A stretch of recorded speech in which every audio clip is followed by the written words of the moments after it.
묵도하심으로 고난주간 목요일 새벽기도를 시작하겠습니다.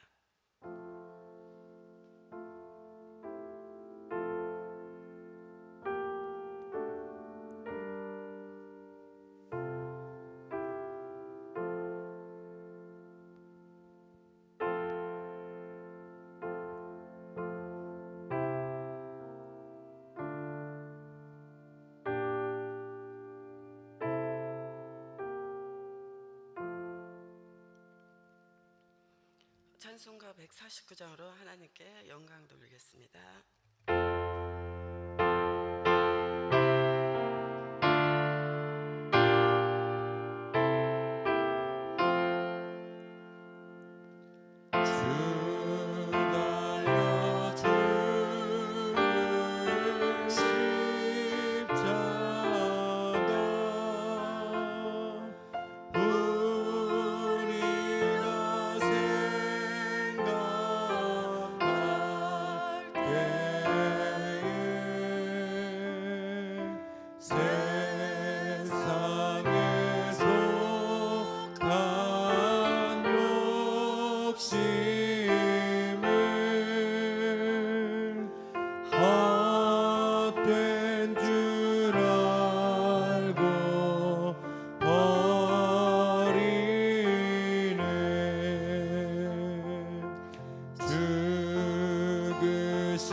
이하늘 성도님 나오셔서 기도하시겠습니다.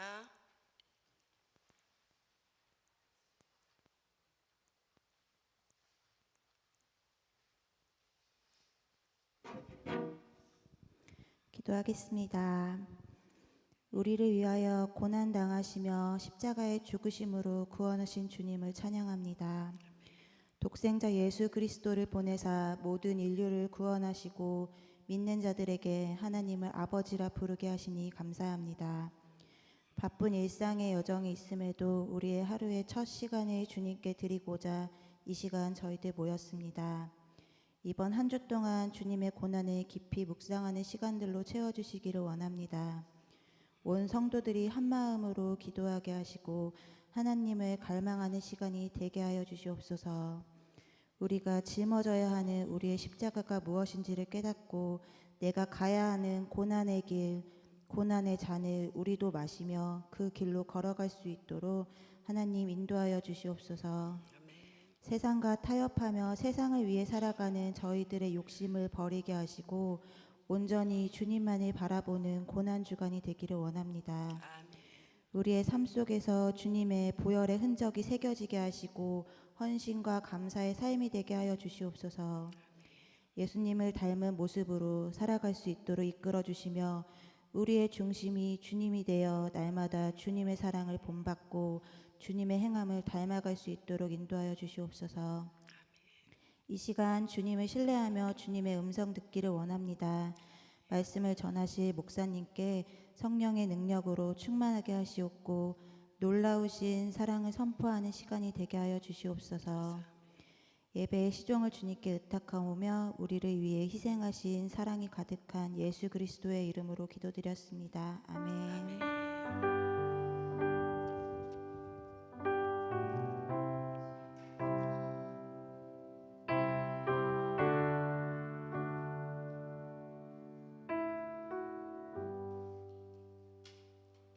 오늘 새벽 예배 본문과 제목이 변경되었습니다. 오늘 말씀은 요한복음 6장 66절에서 68절 말씀입니다. 제가 봉독해 드리겠습니다.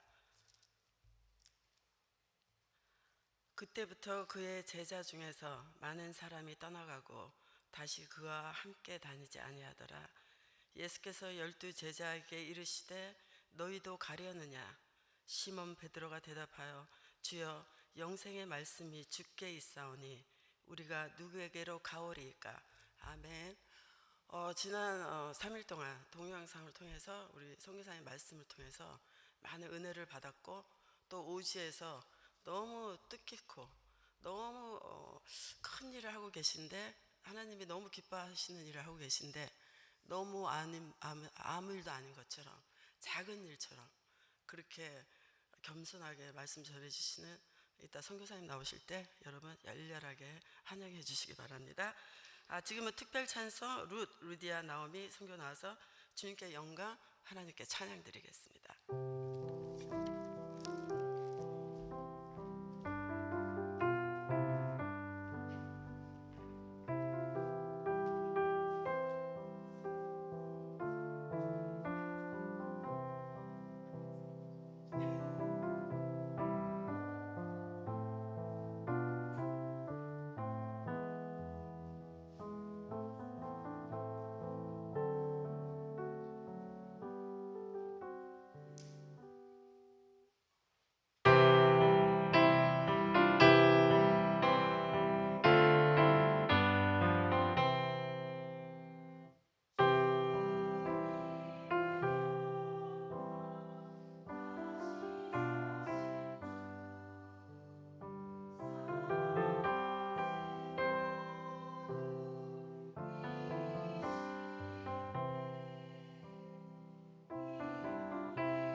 할렐루야. 오늘도 새벽을 깨우며 주의 전에 나온 모든 성도님 주님의 평강이 함께 하시기를 주의 이름으로 축복합니다. 봉헌한 헌금 기도하고 말씀을 전하겠습니다. 우리 장복수님 수야질에 헌금을 하셨고요. 이명희님, 무명으로 남궁수님께서, 또 한주희님께서, 우리 박종팔님께서, 양미경님께서, 무명으로 이호영 오세라님께서 주의 말씀이 미전도 모든 종족에게 무명으로 드렸습니다. 주님 참 감사합니다. 오늘 하루도 우리에게 호흡할 수 있도록 생명 주셔서 감사합니다. 주님께서 주신 날, 주님께서 주신 생명, 주님을 위하여 살 수 있도록 하나님 도와주시옵소서. 주님 전에 귀한 물질 구별하여 드립니다. 드린 손길마다 하나님께서 기억해 주시고 하늘의 보화로 하늘의 상급으로 가정과 또 하시는 일 위에 채워 주시옵소서. 예수님의 이름으로 기도드립니다. 아멘.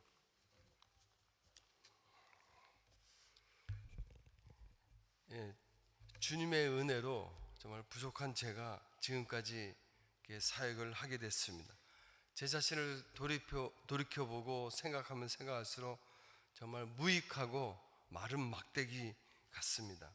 누가복음 17장 10절 말씀이 아주 잘 얘기하고 있습니다.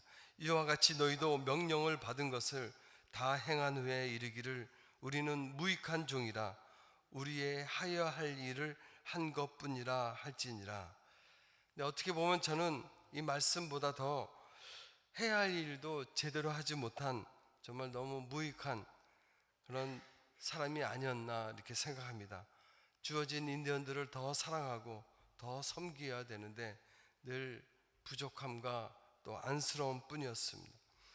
오늘은 고난주간 넷째 날 목요일, 우리 예수님께서 십자가를 지시기 전 마지막 날로 제자들과 함께 최후 만찬을 베푸시며 제자들 한 사람 한 사람의 발을 씻었습니다. 그리고 요한복음 13장 14절에 보면 이렇게 말씀하셨습니다. 내가 주와 또는 선생이 되어 너희 발을 씻었으니 너희도 서로 발을 씻어주는 것이 옳으니라. 이 말씀은 제가 아마존에 사역하면서 아주 개인적으로 힘들고 어려운 상황에서 정말 사역을 그만둘 그런 상황에서 말씀을 통해서 계속 사역하도록 주신 말씀입니다. 토요일 날 잠깐 같이 볼 그 소명 다큐멘터리 소명에 대해서 사람들은 많이 부러워합니다. 어떻게 영화까지 이렇게 찍고 만들고 이렇게 사역을 했냐고 합니다. 근데 사실 개인적으로 영화 때문에 저는 많은 어려움과 고난을 겪었습니다. 여러분도 잘 아시다시피 바나바 부족은 아주 100명도 안 되는 작은 부족입니다. 또 특별히 저는 성경 번역 선교기 때문에 그 삶 자체가 선교적인 삶이었습니다. 언어를 배워야 되고 제가 정글에 들어가서 선교사로 목사로 전도하는 것이 아니라 몇 년 동안을 오늘도 뭐 동사를 배우고 명사를 배우고 또 문장 구조를 배우고 사전을 만드는 그런 기본적인 작업을 아주 오랫동안 하게 되었습니다. 근데 오랫동안 하다 보니까 자존감도 낮고 또 정체성도 많이 힘들어진 때가 있었습니다. 그럴 때 마침 교회에서 뭐 후원을 해주니까 자꾸 선교 보고 동영상을 보내라 하는 거예요. 교회 선교 대회를 하니까. 그래서 뭐 내세울 것도 없고 또 할 그런 말도 별로 없어서 안 했습니다. 그러니까 교회에서 그 선교 동영상 5분짜리 동영상을 만들기 위해서 청년 2명을 아마존까지 이렇게 보냈습니다. 그래서 이 청년 2명이 열심히 제 선교 동영상을 만들고 찍고 한국에 갔는데 참 많이 은혜를 받아서 잠시 교회에다 보고는 했지만 본인 스스로 한 70분짜리 이렇게 영화를 다큐멘터리를 만들었습니다. 그런데 그것까지는 좋았는데 그 사실 처음엔 좀 반대도 했고 뭐 내세울 것도 없고 했지만 뭐 영화를 한다고 들었습니다. 그래서 그런가 보다 했는데 브라질에 있는 선교사, 한국 선교사 중에 한 명이 저희 위클립, 제가 이제 국제 미국 단체니까 이것을 보고했습니다. 잘못 보고한 거죠. 제가 선교는 하지 않고 아마존에 있는 인디언들을 이용해서 헐리우드 배우들과 함께 영화를 만들어서 많은 돈을 벌었다는 그런 얘기를 했습니다. 사실 제가 좀 헐리우드 배우 같습니까? 예.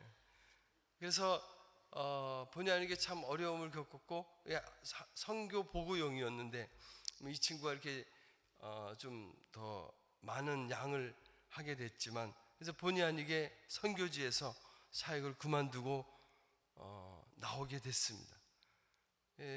하루아침에 나오게 되면서 정말 제 삶을 주님께 드리겠다고 헌신했는데 어떻게 보면 쫓겨 나오는 거죠. 그래서 한 6개월간 여기 위클립 본부 미국에 있으면서 참 많은 힘든 시간들이었습니다. 그래서 한국의 위클립 대표도 한국 상황을 설명하고 또 영화에 관계된 사람도 와서 제가 뭐 영화 찍은 것도 아니고 뭐 컨트랙 한 것도 아니고 그런 걸 자세히 설명해서 오해가 풀렸습니다. 그래서 6개월 만에 다시 돌아가게 됐습니다. 그렇지만 저를 잘못 보고한 그 동료 선교사에 대한 원망이 많았습니다. 그때 주시는 말씀이었습니다. 예수님께서 제자들의 발을 씻으면서 제자들에게 발 씻음을 마치시고 말씀하셨습니다. 요한복음 13장 12절에 보면 그들의 발을 씻으신 후에 옷을 입으시고 다시 앉아 그들에게 이르시되 내가 너희에게 행한 것을 너희가 아느냐. 우리 예수님께서 십자가 지시기 바로 전날에 발을 씻으면서 또 친절하게 물으십니다. 왜 이렇게 하는지 아느냐. 그리고 또 대답해 주십니다. 14절에 보면 내가 주와 선생이 되어 너희 발을 씻었으니 너희도 서로 발을 씻어주는 것이 옳으니라. 평소에는 그냥 발 씻는, 우리도 발을 씻자 이렇게 적용을 했습니다.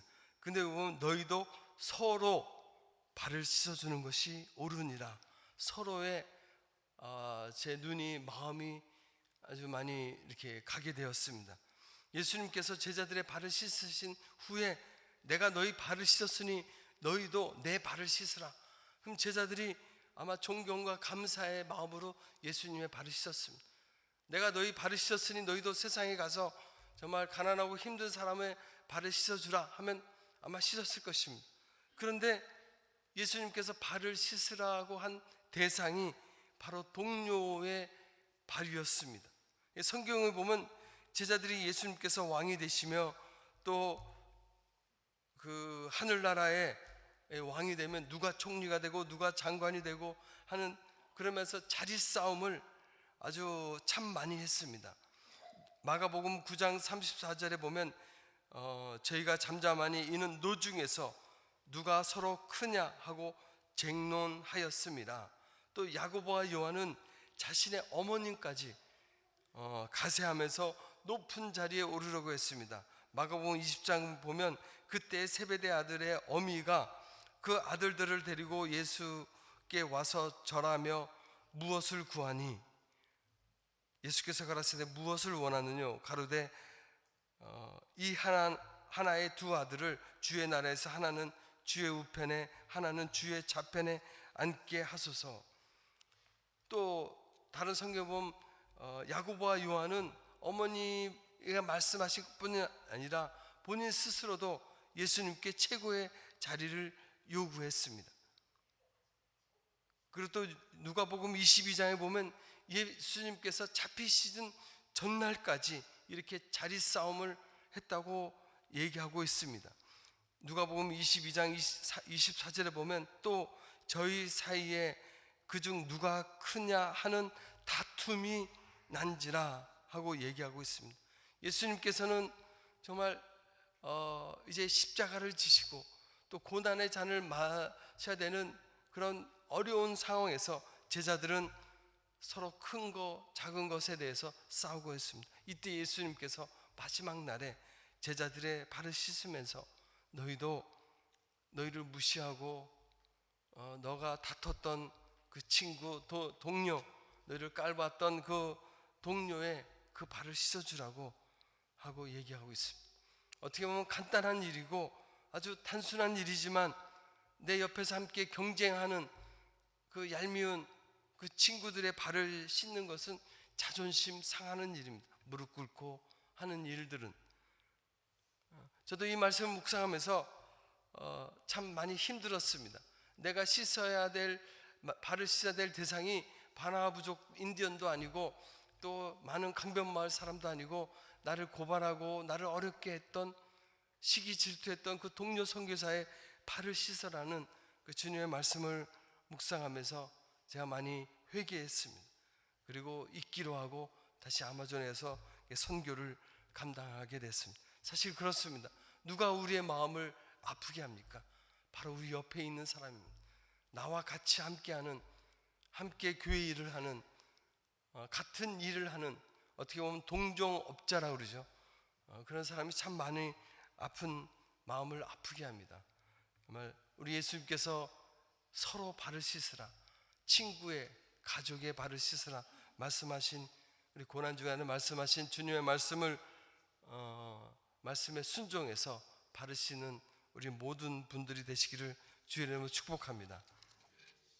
오늘은 또 이제 성경을 번역하면서 받은 은혜, 특별히 겟세마네 동산에서 마지막 날 기도하신 그 모습을 통해서 함께 은혜를 나누도록 하겠습니다. 마태복음 26장 40절에 보면 제자들에게 오사 그 자는 것을 보시고 제자들에게 말씀하시되 너희가 나와 함께 한 시 동안도 이렇게 깨어 있을 수 없더냐. 43절에 보면 다시 오사 보신즉 저희가 자니 이는 저희 눈이 피곤함이러라. 겟세마네 동산에서 예수님께서 고난의 잔을, 십자가를 지셔야 되기 때문에 간절히 땀방울이 핏방울이 되도록 기도하셨습니다.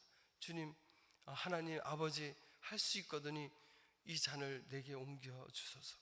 너무 힘들고 어려워서 제자들에게 부탁했습니다. 깨어 있으라, 같이 기도하자고. 그런데 제자들에 가니까 다 잤습니다. 왜 잤습니까? 이들이 보통 우리가 어떻게 이해합니까? 피곤해서 잤다. 마음은 원이로되 육신이 약해서 잤다고 이렇게 우리가 이해합니다.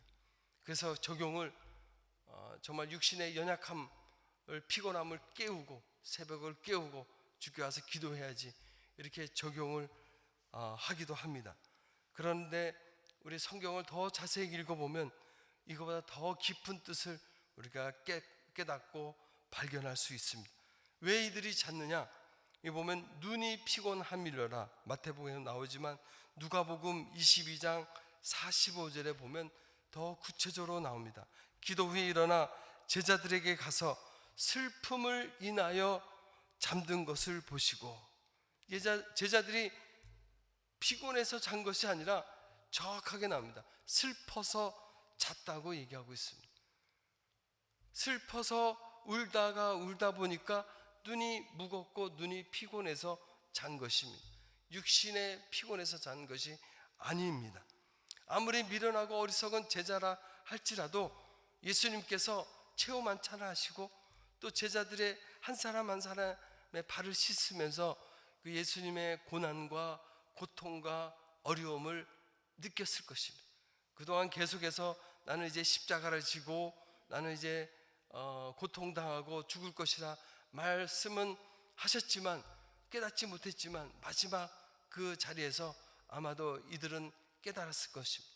그래서 이들은 슬펐습니다. 왜냐하면 자기가 3년 동안 따라왔던 예수님께서 이 세상의 왕이 되면 우편에 좌편에 같이 앉아서 이스라엘을 구원하고 통치할 그런 꿈이 있었습니다. 그런 목표가 있었습니다. 그런데 그것이 하루아침에 무너지게 되었습니다. 정말 꿈도 사라지고 목표도 사라지고 또 살아가는 그 스승님께서 돌아가신다니까 정말 슬퍼서 울 수밖에 없었습니다. 절망감에 빠졌습니다. 우리 예수님도 아셨습니다. 그런 예수님께서 아셨지만 그런 제자에게 한 시간이라도 깨어 기도하라고 얘기하고 있습니다.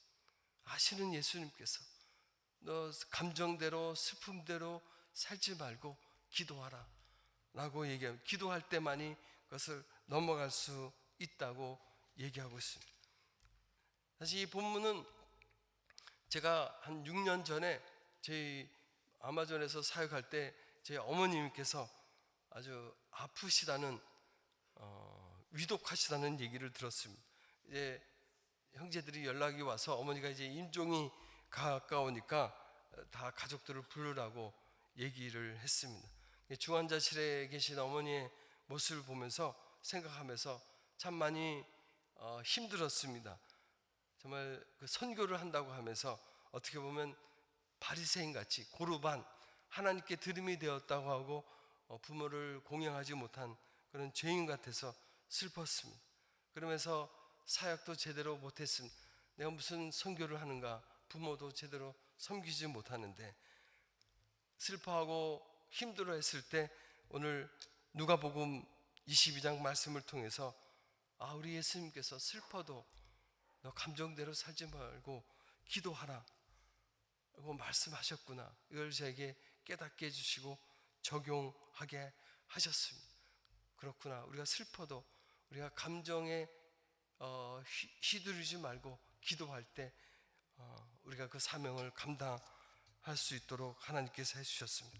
우리 자리에 나오신 한 분 한 분도 정말 어렵고 힘든 그런 슬픔, 아픔 또 그런 있을 때 우리가 감정대로 살지 말고 계속해서 주신 사명 감당하시길 주의 이름으로 축복합니다.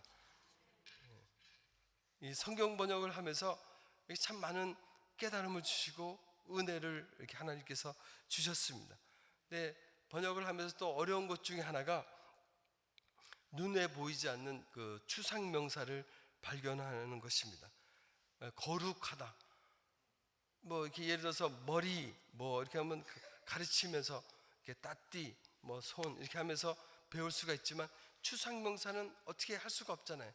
그래서 거룩 뭐 이런 것을 어떻게 하냐 이렇게 설명을 하다 보니까 이들이 하나님의 이름이 거룩히 여기심을 받으시오며, 이제 거룩에 대해서 설명을 할 때 하나님의 이름이 아름답고 더러운 것이 하나도 없는 깨끗합니다, 뭐 이런 식으로 이렇게 영광 하면 굉장히 우리도 어려워요. 하나님의 영광 이 임했다, 그냥 간단하게 생각하면 굉장히 어렵습니다. 그럴 때 히브리 헬라의 원문을 찾아보면 하나님의 선하고 밝은 빛이라고 이렇게 표현해서 하나님의 아주 밝고 아름다운 빛이 비쳤다, 뭐 이런 식으로 이들이 이해하기 쉽게 이렇게 번역을 합니다. 특별히 그 이제 용서라는 말을 이렇게 또 표현을 해야 되는데 참 찾기가 어려웠습니다. 하나님이 우리를 용서하셨다, 우리 죄를. 그럴 때 이걸 어떻게 할까 고민하다가 제 옆에서 같이 도와주는 그 청년 있어서 한번 청년의 발을 한번 딱 밟아봤습니다. 미안하다, 용서해달라 해야 되잖아요, 제가. 이럴 때 너에게 어떻게 얘기할 수 있느냐 하니까 이 친구가 얘기하는 거예요. 내가 잘못한 것을 잊어달라. 그럼 이제 용서해 줄게는 너가 잘못한 것을 잊어줄게. 잊는다, forget을 쓰는구나, 이렇게 찾게 되었습니다. 성경을 보니까 이게 성경의 용어로 쓸 수 있는가 봤더니 쓸 수 있는 거예요. 우리 하나님께서 우리의 잘못을 정말 동에서 서가 먼 것 같이 잊어주시고 없애주신다 했으니까. 그런데 묵상하다 보니까 제가 참 많은 은혜를 받았습니다. 정말 바나 그 정글 깊숙한 곳에 사는 이들이 진정한 용서의 개념을 실천하고 있구나 깨닫게 해주신 거예요. 우리는 용서하고 있습니까?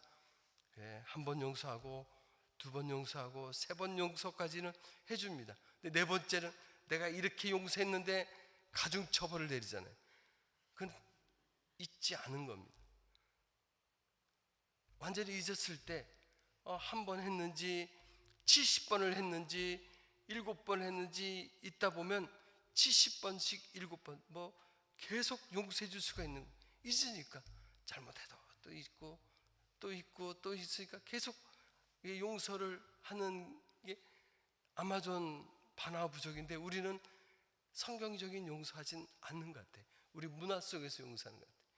아마 여기 계신 우리 여 성도님들 보면 아마 대부분 비슷할 거예요. 남편이 잘못하면 어떻게 합니까? 당신이 결혼식 때, 애 낳았을 때 다 많은 분이 웃고 계신데 기억하면서 드러내면서 그때도 이랬지 하면서 남편에게 가중처벌을 내리잖아요. 우리 오늘 이 시간 우리 성경에서 얘기한 진정한 용서, 남편의 잘못을 완전히 잊어주시기를 주의 이름으로 축복합니다. 아멘 안 하시는 것 같아요. 정말 진정한 용서, 그런 것을 제가 많이 배웠습니다. 잊는 것입니다. 기억하지 않습니다. 다시 생각하지 않는. 또 성경 번역을 하다 보면 문자적으로 번역할 수 없는 그런 일들, 내가 글을 알고 단어는 알지만 번역할 수 없는 그런 것도 있습니다. 사실 우리나라도 외국에서 선교사가 왔을 때 우리말 성경 번역을 성경위원회를 조직해서 같이 번역을 했습니다. 예를 들어서 외국 선교사들이 누가복음은 누가복음 1장, 2장, 3장 너는 이렇게 하나 해서 한 달 동안 번역을 하고 또 조사와 함께 또 나누고 또 번역한 걸 또 서로 나누고 아주 철저하게 굉장히 잘했습니다. 근데 저는 요즘은 혼자서 부부가 해야 되지만 옛날에는 아주 그런 위원회를 만들어 참 잘했어요. 그 스토리를 한번 읽을 기회가 있었습니다. 우리나라에서 성경 번역을 하고 나서 하는데 그 모임에서 어떤 미국 선교사가 특별히 그 낙타가 부자가 천국에 들어가는 것이 얼마나 어려운지 마치 낙타가 바늘귀에로 가는 것과 같다라는 구절을 번역했습니다. 근데 미국 선교사들이 이제 말을 하니까 근데 바늘귀 그게 영어 성경에는 그 뭐라고 됐냐면 eye of the needle, 그러니까 바늘 눈으로 되어 있습니다. 미국 사람들은 이거를 바늘 눈으로 봅니다. 우리는 바늘 귀고. 그래서 미국 사람들은 낙타가 얼마나 어려운지 바늘 눈으로 들어가는 게 어렵다. 이렇게 번역을 해서 준 거예요. 근데 우리 한국인의 입장에서는 말이 안 되잖아요. 바늘에 어떻게 눈이 있느냐? 바늘은 귀다. 어떻게 바늘에 귀가 있지 눈이다. 이렇게 서로 싸우다가 한국 문화는 바늘 눈이 아니라 귀구나 이해하고 그 문화에 맞게 이렇게 번역을 한 것을 이렇게 볼 수 있습니다. 그래서 우리가 사실 그렇잖아요.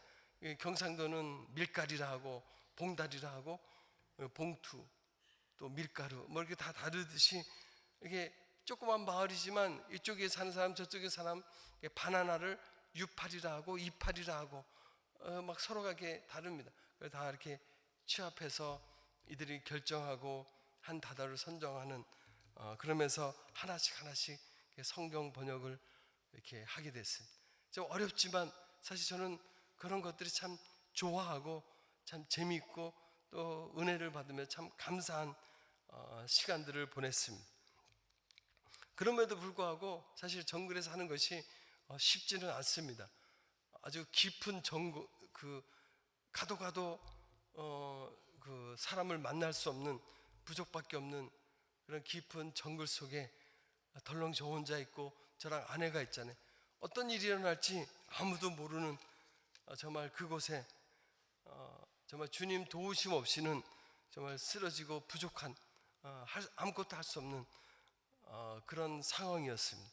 또 덥고 힘들 때 제가 한 몇 년 지나고 나서 참 많이 힘들고 어려울 때 특별히 우리가 알지 못하는 이상한 벌레들이 참 많습니다. 뭐 묵궁이, 비웅, 메롱이.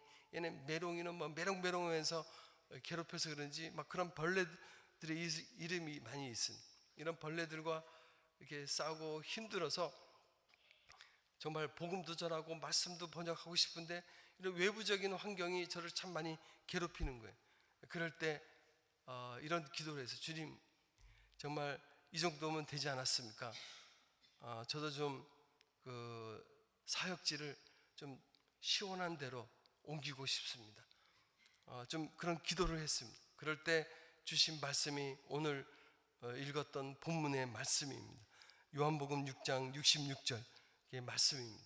요한복음 6장은 우리 예수님께서 그 제자들을, 많은 사람들을 가르치시고 또 가르친 그 많은 사람들에게 5 보리떡과 2 물고기로 5,000명을 먹이는 큰 기적을 일으키셨습니다.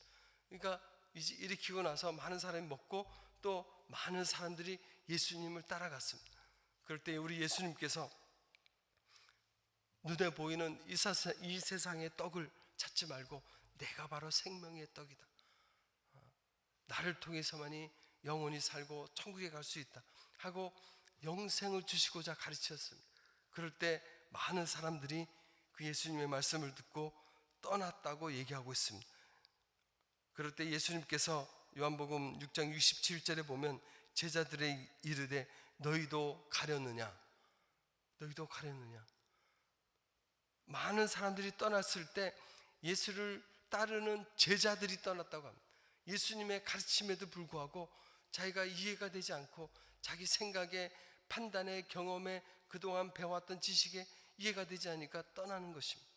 그럴 때 12 사도에게 물어봤습니다. 그때 사도 베드로가 이렇게 고백했습니다. 68절입니다.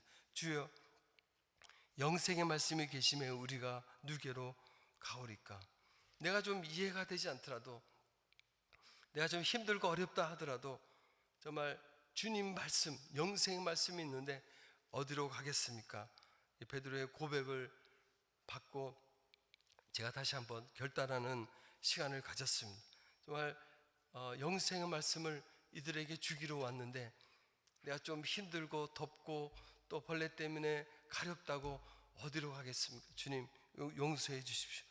주님께서 부르신 이곳에서 끝까지 이들이 영생의 말씀을 붙잡을 수 있도록 저를 써주십시오 하고 기도하며 달려왔습니다. 우리 이 자리에 계신 우리 어거스타 감리교회 우리 성도 한 분 한 분도 정말 교회에서 신앙생활 하다 보면 이해되지 않는 많은 일도 있고 감정적으로 속상한 일도 있고 그런 일이 참 많습니다. 그렇지만 주님께서 핏값으로 세운 이 교회에 영생의 말씀이 있는데 우리가 어디로 가겠습니까? 누구에게로 가겠습니까? 주님 말씀 붙잡고 주님 오신 날까지 최후 승리하는 우리 모두 성도님이 되시기를 주의 이름으로 축복합니다. 기도하겠습니다.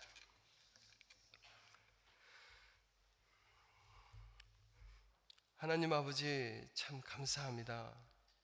주님, 정말 땀방울이 핏방울이 되도록